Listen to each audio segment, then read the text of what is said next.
WCD requirement 2025 ಮಹಿಳಾ ಮತ್ತು ಮಕ್ಕಳ ಅಭಿವೃದ್ಧಿ ಇಲಾಖೆಯಿಂದ ಚಿಕ್ಕಮಗಳೂರು ಜಿಲ್ಲೆ ಕಲಬುರಗಿ ಬಾಗಲಕೋಟೆ ಅಂಗನವಾಡಿ ಕೇಂದ್ರಗಳಲ್ಲಿ ಅಗತ್ಯವಿರುವ ಅಂಗನವಾಡಿ ಕಾರ್ಯಕರ್ತೆ ಹಾಗೂ ಸಹಾಯಕಿ ಹುದ್ದೆಗಳ ಭರ್ತಿಗೆ ಅರ್ಹ ಮಹಿಳಾ ಅಭ್ಯರ್ಥಿಗಳಿಂದ ಅರ್ಜಿಗಳನ್ನು ಆಹ್ವಾನಿಸಲಾಗಿದೆ. ಆಸಕ್ತ ಮತ್ತು ಅರ್ಹ ಅಭ್ಯರ್ಥಿಗಳು ಸದರಿ ಹುದ್ದೆಗಳಿಗೆ ಅರ್ಜಿ ಸಲ್ಲಿಸಲು ನಿಗದಿಪಡಿಸಿದ ದಿನಾಂಕದ ಒಳಗೆ ಅರ್ಜಿ ಸಲ್ಲಿಸಿ.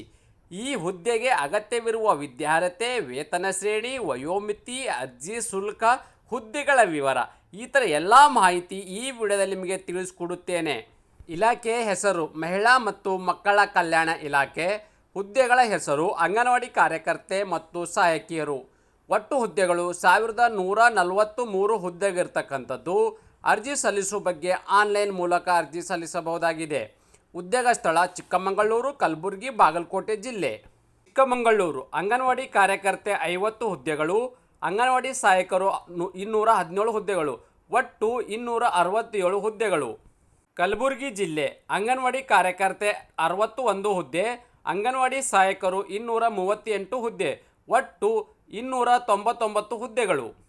ಬಾಗಲಕೋಟೆ ಜಿಲ್ಲೆ ಅಂಗನವಾಡಿ ಕಾರ್ಯಕರ್ತೆ 106 ಹುದ್ದೆಗಳು, ಅಂಗನವಾಡಿ ಸಹಾಯಕರು 471 ಹುದ್ದೆ, ಒಟ್ಟು ಹುದ್ದೆಗಳು 577 ಹುದ್ದೆಗಳು. ವಿದ್ಯಾರ್ಹತೆ ಅಂಗನವಾಡಿ ಕಾರ್ಯಕರ್ತೆ ಕನಿಷ್ಠ PUC ತೇರ್ಗಡೆ ಹೊಂದಿರಬೇಕು.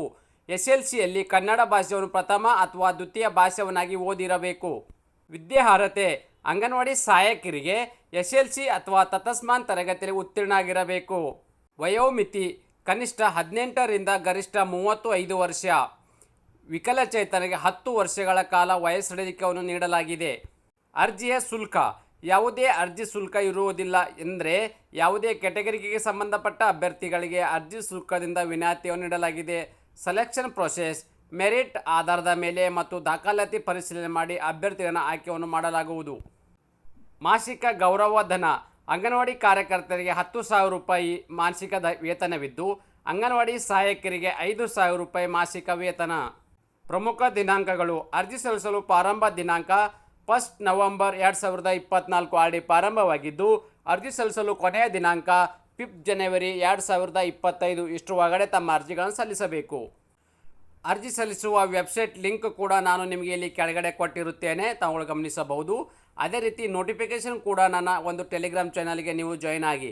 ಮತ್ತು ಈ ಒಂದು 2 ಲಿಂಕನ್ನು ನನ್ನ ಯೂಟ್ಯೂಬ್ ಡಿಸ್ಕ್ರಿಪ್ಷನ್ ಬಾಕ್ಸ್ ಲಿಂಕನ್ನು ಕೊಟ್ಟಿರ್ತೀನಿ. ಆ ಲಿಂಕ್ ಮೇಲೆ ಕ್ಲಿಕ್ ಮಾಡೋ ಮೂಲಕ ನೇರವಾಗಿ ತಮ್ಮ ಅಪ್ಲಿಕೇಶನ್ ಹಾಕಬಹುದಾಗಿದೆ.